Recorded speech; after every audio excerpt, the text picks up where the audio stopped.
Yes, good morning to all of you. Myself, Mahesh Jagdish Pingle, lecturer Electronics Engineering, Government Polytechnic Ambad. So, dear students, in our previous lecture, we have discussed about the principle of high-level modulator. So, how the high-level modulator circuit implement the tuned circuit for generation of amplitude modulation. That part we discussed in our previous lecture. Now, in our today's lecture, we are going to discuss the high level collector modulator circuit which you are observing in this particular circuit diagram. So in this particular circuit basically we first of all must know the concept of high level modulation.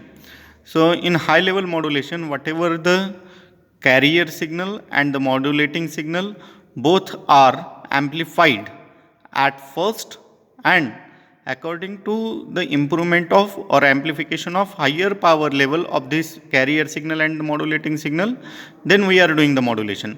So both carrier and the modulating signal have a higher power level. So whatever the modulation takes place, it is at higher power level, so it is called as the high level modulation. Now in this particular diagram you are observing a carrier signal is given to the base of the transistor Q1, and the modulating signal it is given to the modulation transformer through the high power audio amplifier. Now in this particular circuit, this acts as a class C amplifier. So whatever the transistor connected here itself acts as an amplifier and also as a class C amplifier, RF power amplifier. Now the transistor Q1 here it conducts only for a portion of positive half cycle.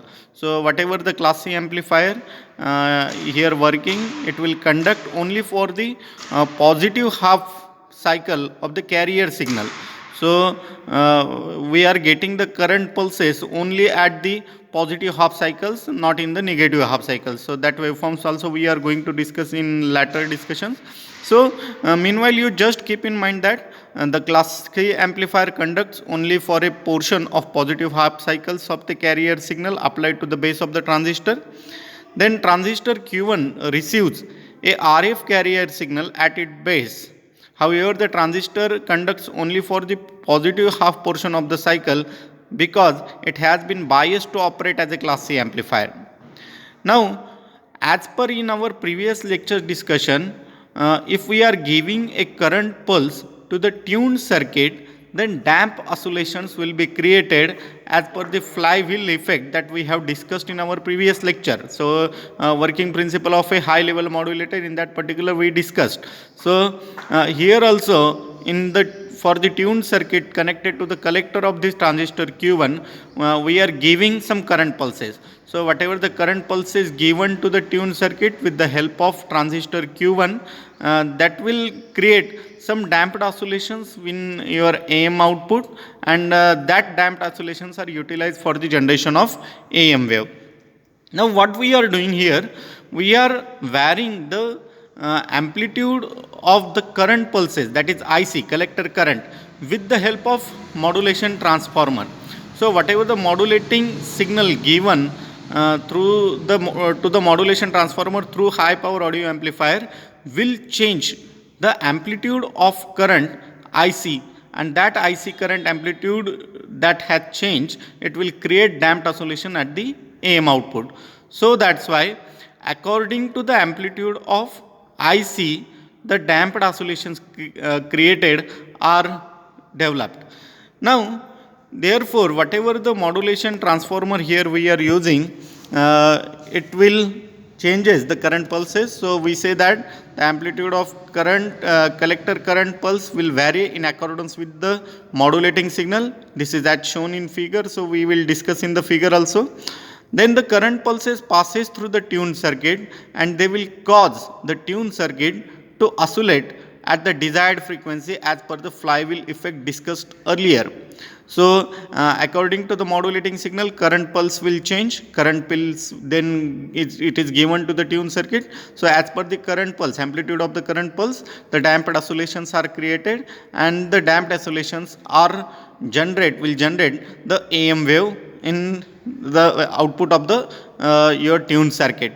So as per the property of tuned circuit, AM wave is produced at the output of the tuned circuit, and it won't be possible to obtain 100% modulation using this circuit. So this is the reason to get 100% modulation, EM is equal to VCC. Now, here what we observe is that the VCC is given to the secondary windings of your modulation transformer.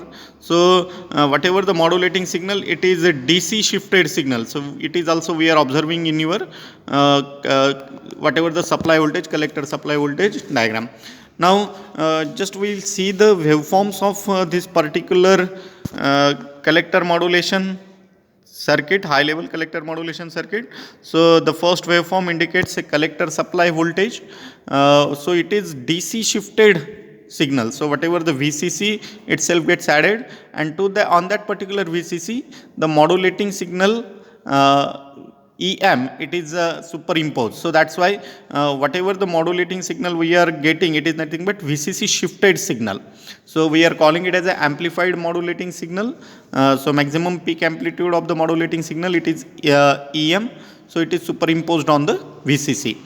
Now, as per the change in amplitude of the modulating signal, the collector current pulses are also changing. So here we are observing change in collector pulses.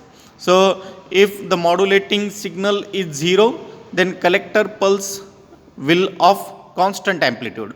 But if the modulating signal is present over there, then whatever the current pulses are changing in accordance with the change in amplitude of the modulating signal. So if the modulating signal is absent, then whatever the current pulse amplitude, it is constant to the VCC. But if the modulating signal is present, then the current pulses changes their amplitude as per the change in amplitude of the modulating signal. Here we are also observing that, as we are saying that this is a class C amplifier and it will conduct only in the positive half portion of the cycle. So we are getting here only the half cycles of the positive half portion. So no any cycle it is available in negative portion. Now these current pulses are now given to the tuned circuit, and as per the amplitude of current pulses given to the tuned circuit from a collector current from the collector of the transistor, the damped oscillations are created, and these damped oscillations then generate the AM wave, and that AM wave it is we are observing here. So thank you very much.